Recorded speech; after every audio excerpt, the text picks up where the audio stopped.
Good morning बच्चों।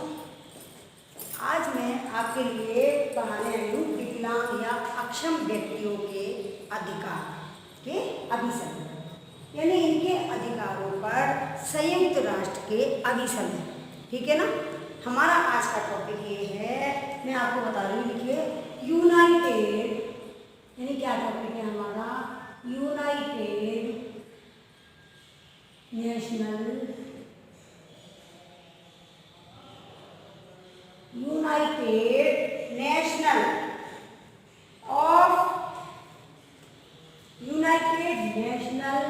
Convention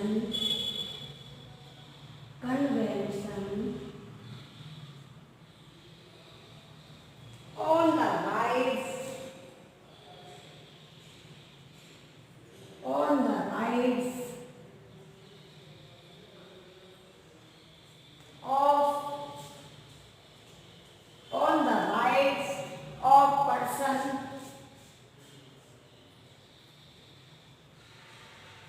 with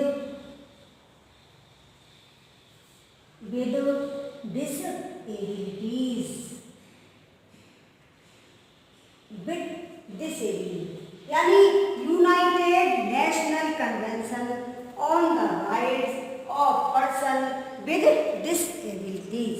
इसका short नाम क्या है बच्चों, जैसे UNCRPD,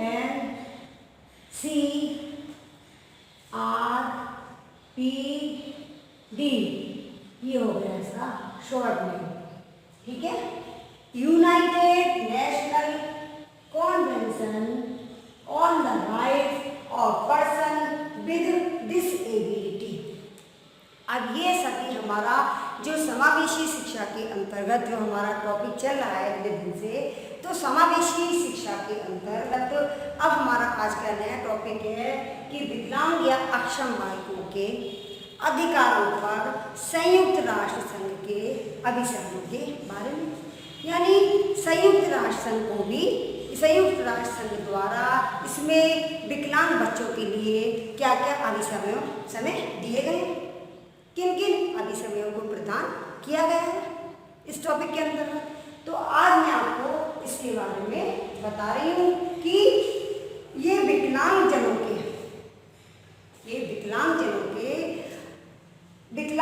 के मानव अधिकारों से संबंधित एक अंतर्राष्ट्रीय संधि है।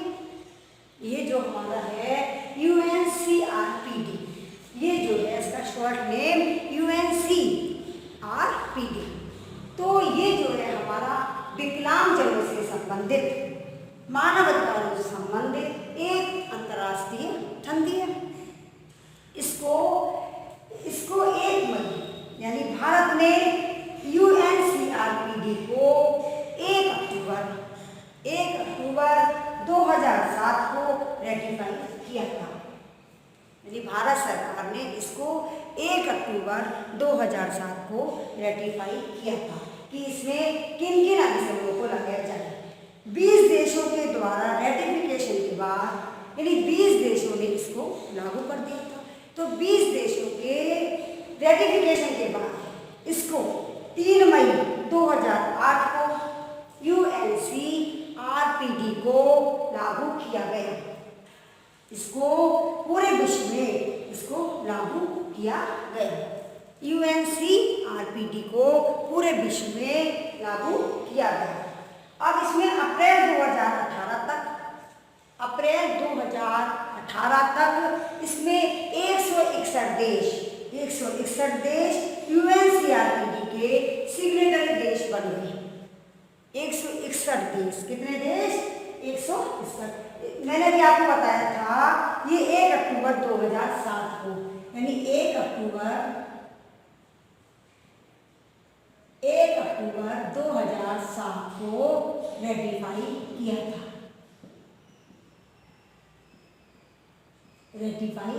था।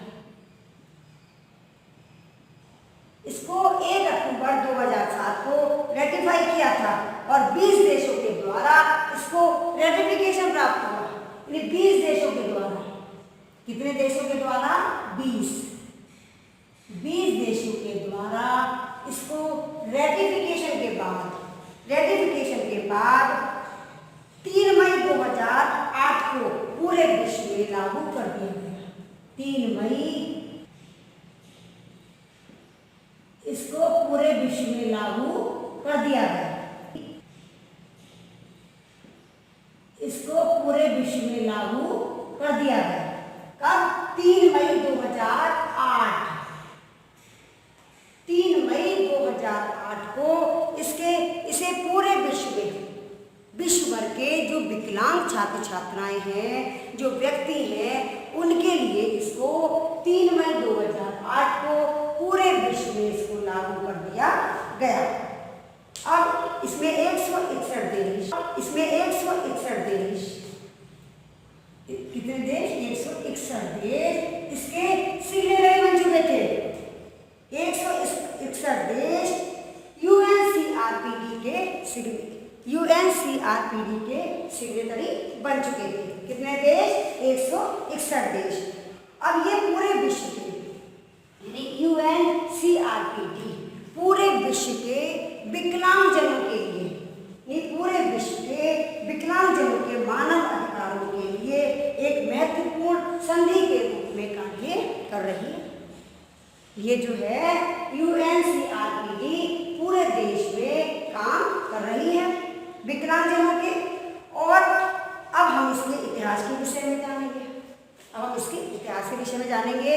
कि इसकी आवश्यकता सभी व्यक्तियों को क्यों हुई, यानी पूरे विश्व के लोगों को, विकलांग व्यक्तियों के लिए इसकी आवश्यकता क्यों हुई, इसकी आवश्यकता की जरूरत क्यों अनुभव हुई। संयुक्त राष्ट्र संघ ने 1981 से यानी 161 देश,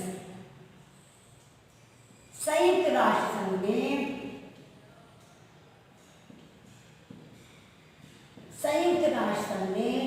1981 से 1992 तक, यानी 1981 से 1992 तक, यानी 1981 से 1992 तक के दशक को विकलांगजनों का दशक घोषित कर दिया। क्या दशक? यानी जो 10 साल हो गए इसके 1981 से लेकर 1992 तक, तो इसको दशक घोषित किया। और यूएनसीआरपीडी जैसे किसी अंतर्राष्ट्रीय संधि के लिए, है ना, यानी यूएनसीआरपीडी इस संधि के लिए उन्होंने किसी अंतर्राष्ट्रीय संधि के लिए चर्चा भी इसी दौरान शुरू हुई। और इसीलिए ये विश्व के विकलांगजनों के लिए आरंभ हुई। विकलांगजनों के दशक के दौरान, विकलांगजनों के इस दशक के दौरान जो 1981 से लेकर 1992 तक का दशक था, इस दशक के दौरान जिन बातों को क्रियान्वित किया जाना था उसकी समीक्षा के लिए, जिसको क्रियान्वित किया जाना था उसकी समीक्षा के लिए संयुक्त राष्ट्र महासभा ने एक कमेटी का गठन किया। संयुक्त राष्ट्र सभा ने विकलांगजनों के लिए एक कमेटी को स्वीकार किया, सुझाव दिया। और 1987 में इस कमेटी ने सुझाव दिया। कितने में? 1987। सन 1987 में कमेटी ने ये सुझाव दिया कि विश्व भर में विकलांगजनों के साथ होने वाले भेदभाव को, यानी 1987 में जो इस कमेटी का गठन हुआ उसकी समीक्षा करने के लिए क्या बताया गया कि विश्व भर में विकलांगजनों के साथ होने वाले, जो विकलांगजनों के साथ अभी भी भेदभाव हो रहे हैं, तो विकलांगजनों के साथ होने वाले भेदभाव को मिटाने के लिए एक अंतर्राष्ट्रीय संधि बनाई जानी चाहिए। उन्होंने कहा इनके लिए एक अंतर्राष्ट्रीय संधि बनाई जानी चाहिए। फिर अंतर्राष्ट्रीय संधि के बावजूद विश्व के अनेक देशों ने कहा, विश्व के यानी पूरे विश्व भर के अनेक देशों ने कहा कि उस समय उपलब्ध मानव अधिकारों से संबंधित दस्तावेज तैयार है, यानी जो नियम कानून वगैरह हैं वो सभी तैयार है कि इनकी आवश्यकता नहीं है, तो वो पर्याप्त है और किसी भी संधि की कोई आवश्यकता नहीं है। उन्होंने कह दिया कि इसके लिए सभी दस्तावेज पर्याप्त हैं, यानी इतने ही सब कुछ काफ़ी है, हमें अब इसकी आवश्यकता नहीं है। इसके बावजूद फिर इसके स्थान पर संयुक्त राष्ट्र संघ ने, ये तो आपने नोट कर लिया होगा, या आप नोट कर लो, संयुक्त राष्ट्र संघ ने इसके स्थान पर संयुक्त राष्ट्र के सदस्य देशों ने, संयुक्त राष्ट्र के सदस्य देशों ने 1993 में स्टैंडर्ड रोल, 1993 में स्टैंडर्ड रोल क्या बताया, 1993 में स्टैंडर्ड यानी standard role on the equalization, on the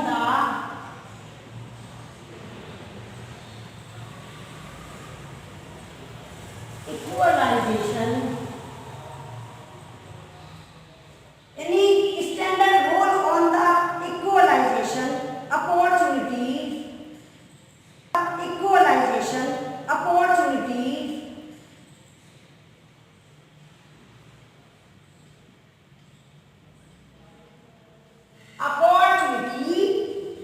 for person of disability, यानी फॉर पर्सन विद डिसेबिलिटी, ये प्रस्ताव घोषित किया। डिसेबिलिटी, डिसेबिलिटी यानी standard role on the equalisation opportunity for person of disability, disability नामक एक दस्तावेज को स्वीकार कर लिया। क्या नाम था इसका, standard role, standard role on the equalisation opportunity for person with disability, यानी इस दस्तावेज को स्वीकार कर लिया।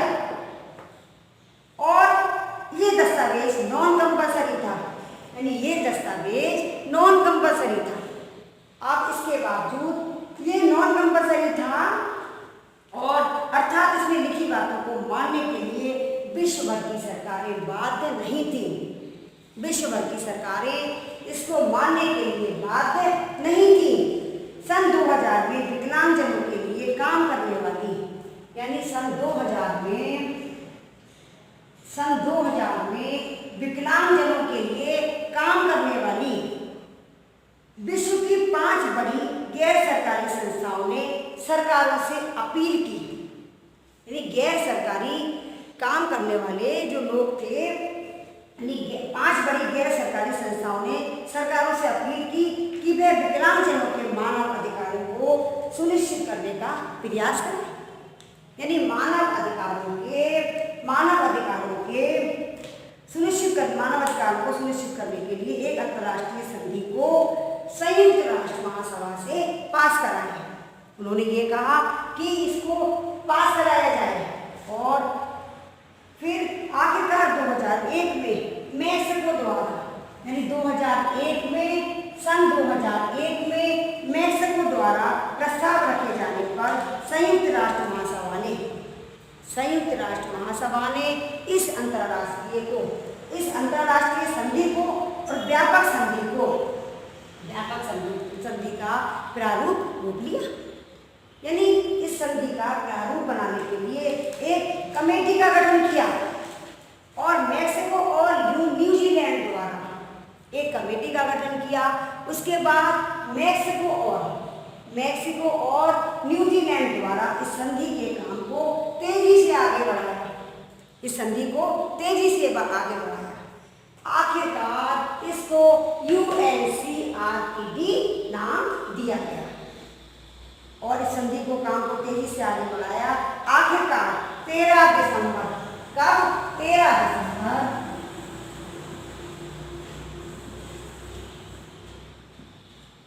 आखिरकार इसको 13 दिसंबर 2006 को इसको UNCRPD को संयुक्त महासभा ने इसे एडॉप्ट कर लिया, यानी 13 दिसंबर 2006 को UNCRPD को संयुक्त राष्ट्र ने एडॉप्ट कर लिया, संयुक्त राष्ट्र महासभा ने इसको एडॉप्ट कर लिया, यानी इसको स्वीकार कर लिया। इस कारण फिर इसको आखिरकार और इस प्रकार इसकी सबसे तेजी से पूरे विश्व में समर्थन प्राप्त करने वाले मानव अधिकारों के दस्तावेजों में ये शामिल हो गई।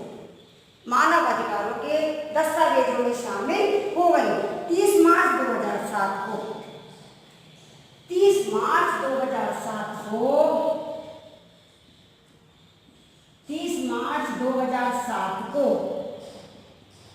30 मार्च 2007 को इसको UNCRPD के हस्ताक्षरों ने खोल दिया, इसको रखकर खोल दिया। अब इसमें शर्त थी, इसमें एक शर्त थी, वो शर्त ये थी कि ये संधि तभी लागू की जाएगी जब तक इसे कम से कम 20 देशों द्वारा इसको मान्यता न मिल जाए।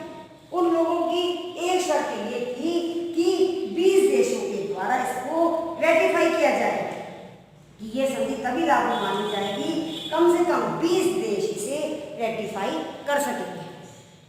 20 देशों द्वारा इसको रेटिफिकेशन मिल सकेगा, रेटिफाई कर देंगे। किसी भी अंतर्राष्ट्रीय संधि में हस्ताक्षर और रेटिफाइजेशन के दो अलग अलग रूप होते हैं। किसी भी देश को रेटिफाई करने में इसको दो अलग अलग रूप होते हैं, दो अलग अलग बातें होती हैं। जब किसी देश की सरकार किसी अंतर्राष्ट्रीय संधि पर हस्ताक्षर करती है, जब किसी देश की सरकार किसी अंतर्राष्ट्रीय संधि पर अगर यदि वो हस्ताक्षर करती है तो इसका अर्थ केवल इतना होता है कि वह सरकार इस संधि को अपने देश में लागू करना चाहती है। यानी ये रेटिफिकेशन होता है वो भी दो प्रकार से होता है, यानी दो अलग अलग रूपों से होता है कि वो भी इस देश को अपने देश में लागू करना चाहती है इस संधि को। यदि वो उस पर हस्ताक्षर करती है, लागू करना चाहती है। केवल हस्ताक्षर करने मात्र से, केवल हस्ताक्षर करने मात्र से अपने किसी देश को किसी संधि को मानने के लिए बाध्य नहीं होता। केवल हस्ताक्षर करने से कोई भी देश किसी संधि को मानने के लिए बाध्य नहीं होता। केवल हस्ताक्षर करने से ये काम नहीं चलता है, और इसके हस्ताक्षर करने के बाद सरकार द्वारा संधि को संसद में स्वीकृति के लिए रखा जाता है कि इसको स्वीकार कर लिया या नहीं, तो इसको स्वीकृति के लिए रखा जाता है।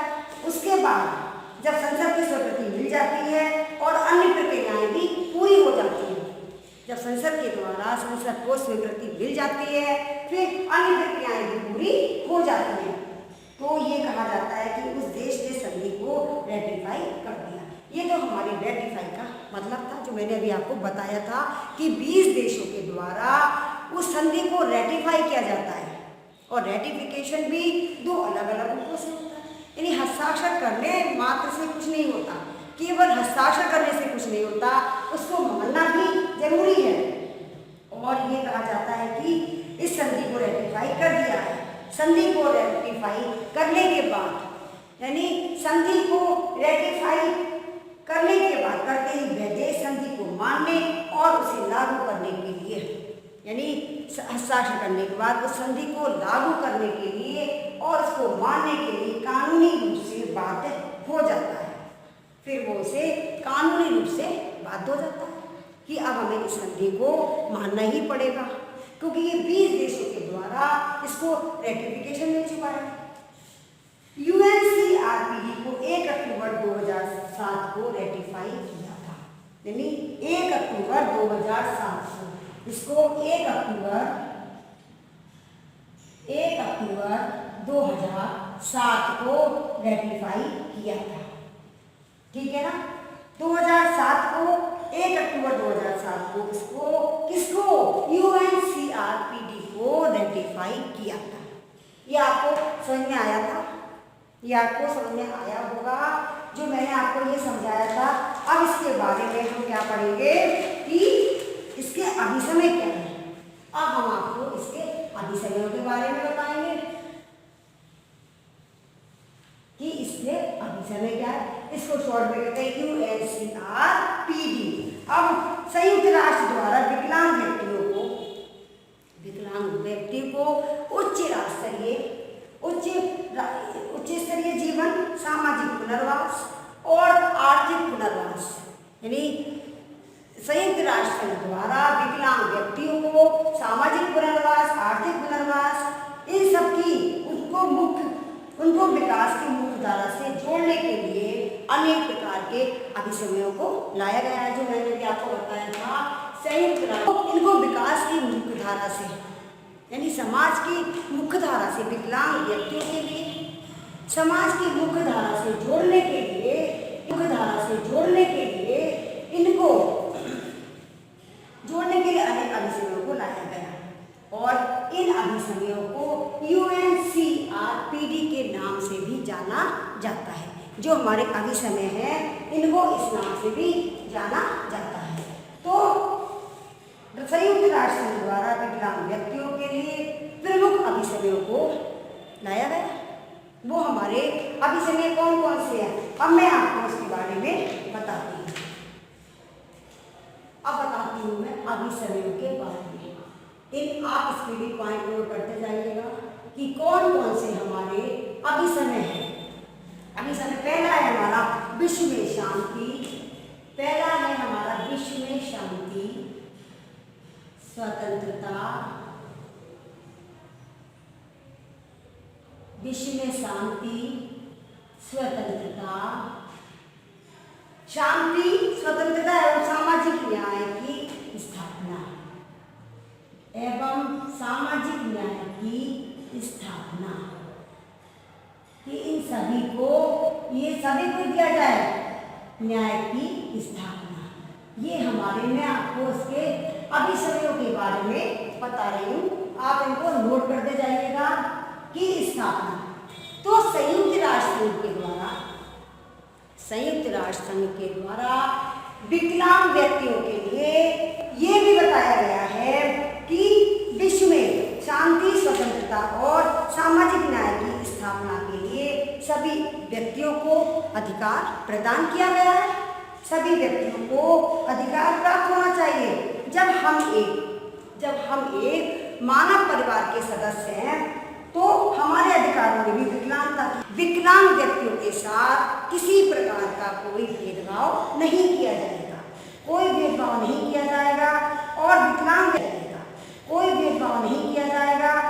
विकलांग व्यक्तियों को समान अधिकार प्राप्त होंगे।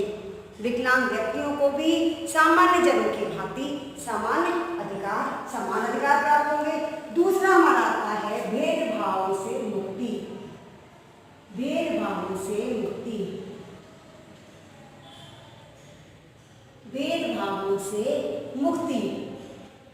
यानी संयुक्त राष्ट्र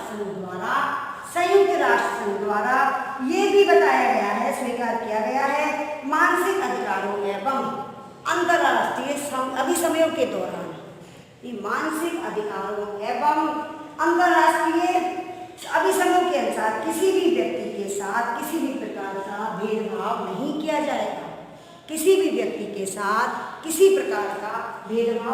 जाएगा। अर्थात उन सभी को समान दृष्टि से देखा जाएगा और समान रूप से उनको अधिकारों का उपयोग करना बताया गया है कि आपको भी अपने अधिकारों का प्रयोग समान रूप से करना है। तो इसलिए इन सभी विकलांग व्यक्तियों को भेदभाव से मुक्ति बताई गई है कि इन सभी को किसी प्रकार का इनके साथ सभी को अपना जीवन यापन करने का अपना अधिकार। तीसरा आता है वैश्विक स्तर पर ध्यान।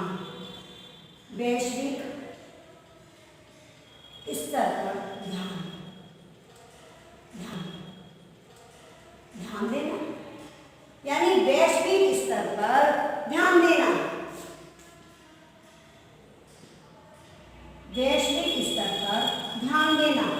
संयुक्त राष्ट्र संघ द्वारा ये भी स्वीकार करा गया है कि विकलांग व्यक्तियों की आवश्यकता का वैश्विक स्तर पर भी ध्यान देना जरूरी है कि इनके द्वारा अधिकारों का उपयोग की वचनबद्धता को बिना किसी भेदभाव के स्वीकार किया जाएगा। किसी भी प्रकार का कोई भी भेदभाव नहीं किया जाएगा और इनको वैश्विक स्तर पर इनका ध्यान रखा जाएगा। अब अगला पॉइंट आता है हमारा विविध अभिसमयों को स्वीकार करना। विविध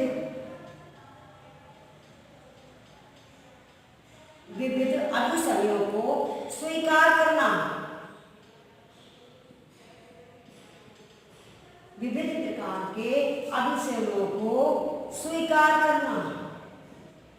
संयुक्त राष्ट्र संघ द्वारा विकलांग व्यक्तियों को विभिन्न अभिसमयों को स्वीकार करना भी बताया गया है।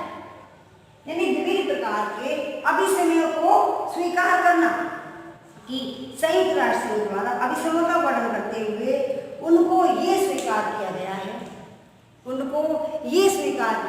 है, कि आर्थिक, सामाजिक एवं सांस्कृतिक अधिकारों के अंतरराष्ट्रीय अभिसमय, यानी सामाजिक, आर्थिक, इन सभी के अंतरराष्ट्रीय अभिसमय और नागरिक राजनीतिक अधिकारों पर अभिसमय, स्त्रियों के साथ किसी भी आधार पर किए जाने वाले भेदभाव के उन्मूलन पर अभिसमय, ये सभी जो हमारे अभिसमय हैं इनको किसी न किसी रूप में विकलांग व्यक्तियों के अधिकारों से संबंधित है। ये किसी न किसी रूप में विकलांग व्यक्तियों के अधिकारों से संबंधित है। इसीलिए इन अभिसमयों के आधार पर विकलांग व्यक्तियों के अधिकारों को सुरक्षित बनाया जा सके। इन अभिसमयों का प्रयोग इसलिए किया गया है इससे विकलांग व्यक्तियों के विभिन्न प्रकार के अभिसमयों को उनकी सुरक्षा की जा सके, उन्हें सुरक्षित बनाया जा सके तथा उन्हें संवर्धन किया जा सके। उसने संवर्धन किया जा सके। अब अगला पॉइंट आता है हमारा विभिन्न सिद्धांतों एवं दिशा निर्देश। नंबर 5, विभिन्न सिद्धांतों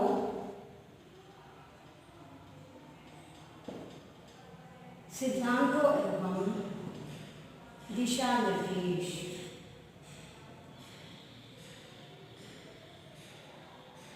विभिन्न सिद्धांतों एवं दिशा निर्देशों की आवश्यकता है।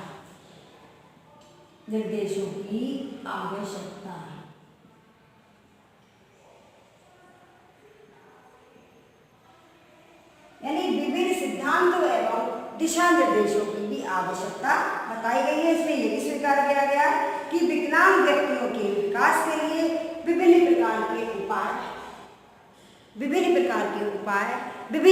के सिद्धांत, विभिन्न प्रकार के दिशा निर्देशों को भी इसमें स्वीकार किया गया है कि उनको बताया जाए। इसके साथ नियमों के निर्धारण की भी आवश्यकता है।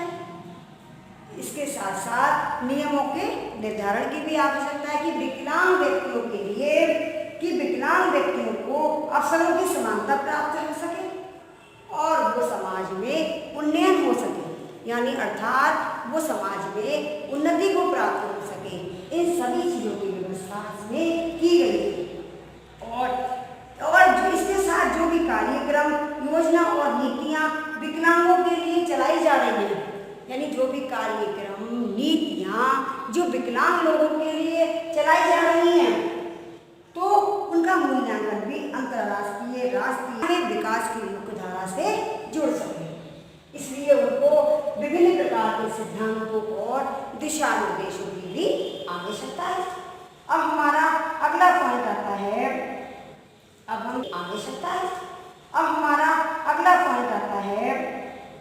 अब हम आपको ये विभाग है, हम लिख रहे हैं नंबर 6, क्योंकि ये नीचे आएगा नहीं। अब लिखिए आप नंबर 6। छठा हमारा आता है विकास की मुख्य धारा से जोड़ना। छठा आता है विकास की मुख्य धारा से जोड़ना। विकास की मुख्य धारा से जोड़ना।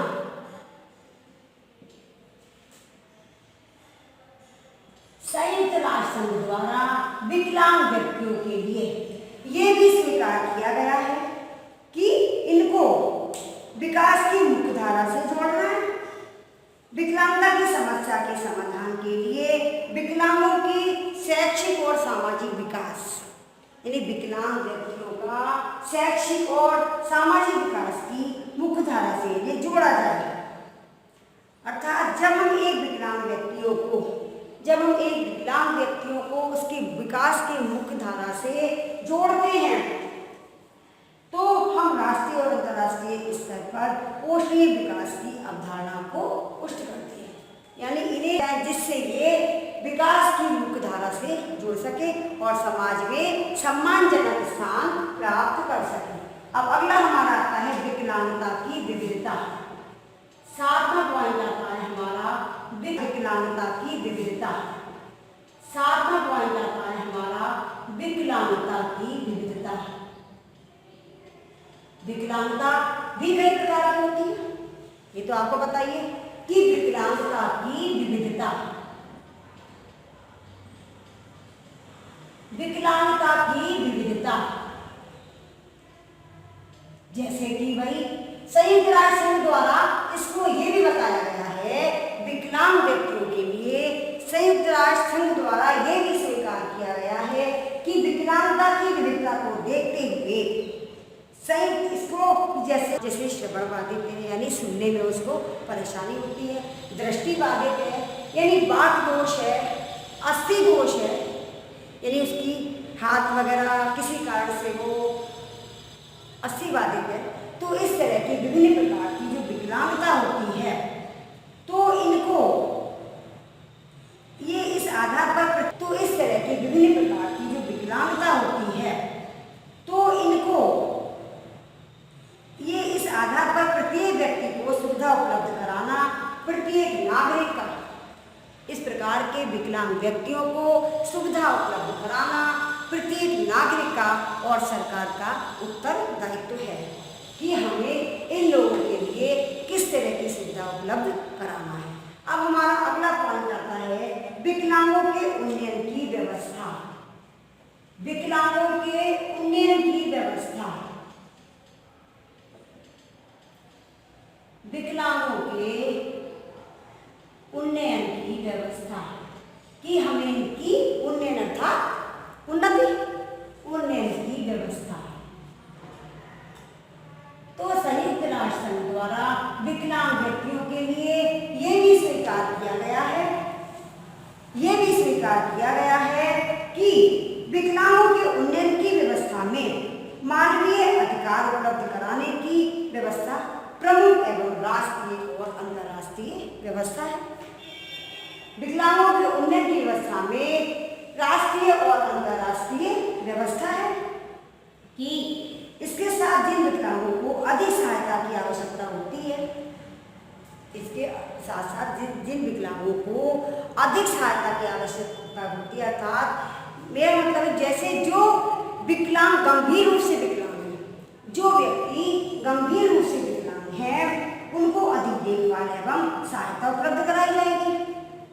इस अभिसमय के दौरान यदि जो व्यक्ति अधिक विकलांग है यानी गंभीर रूप से विकलांग है तो उनको अधिक सहायता की जरूरत पड़ेगी, अधिक सहायता और देखभाल की व्यवस्था उपलब्ध कराई जाएगी। अब हमारा अगला पॉइंट आता है जीवन स्तर में सुधार। नंबर 9 जीवन स्तर में सुधार। जीवन स्तर में सुधार कि इनके जीवन स्तर में सुधार कैसे करना है।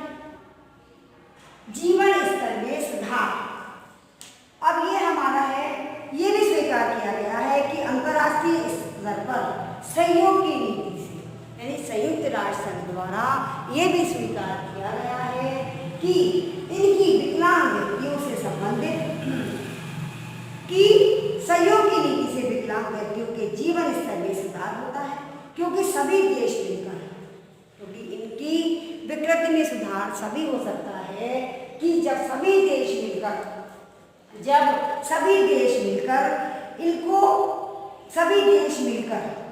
जब सभी एक साथ मिलकर इनमें जीवन स्तर में सुधार होगा, तभी इनके लिए नीतियां एवं योजनाएं करते हैं। जब सभी देश मिलकर इनके लिए विभिन्न प्रकार की नीतियां और योजनाएं तैयार करते हैं, जिससे विकलांग व्यक्तियों का जीवन स्तर में सुधार होता है। तो इन व्यक्तियों के सुधार के लिए विभिन्न प्रकार की नीतियां और योजनाएं बनाई गई हैं। इस अभिसमय के अंतर्गत इसमें विभिन्न प्रकार की नीतियां और योजनाएं बनाई गई हैं, जिससे इनके जीवन स्तर में सुधार होता है और इनका जीवन व्यापक रूप से विकसित देशों में देखा जा सकता है।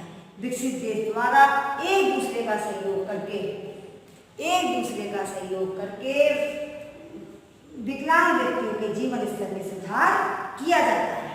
विकलांग व्यक्तियों के जीवन में सुधार किया जा सकता है। अब हमारा 10वां पॉइंट आता है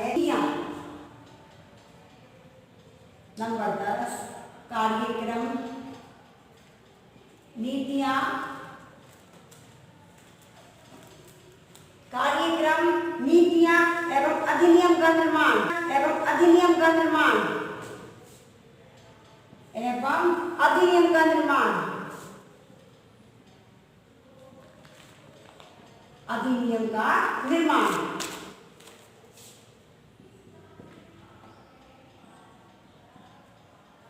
नीतियां, कार्यक्रम, नीतियां एवं अधिनियम का निर्माण। संयुक्त राष्ट्र द्वारा यह भी स्वीकार किया गया है कि विकलांग व्यक्तियों के लिए कार्यक्रम, नीतियां और अधिनियम भी तैयार किए जाते हैं और इस कार्य में उन सभी की सहभागिता होती है, उन सभी की सहभागिता निश्चित होती है और इन विकलांग व्यक्तियों को इस नीतियों के अंतर्गत सुधार किया जा सकता है, इनको सुधार किया जा सकता है। इन नीतियों, इसमें जो कार्यक्रम, नीतियां और अधिनियम का निर्माण किया गया है, इसके अंतर्गत विकलांग व्यक्तियों के लिए को संतुष्ट किया जा सकेगा।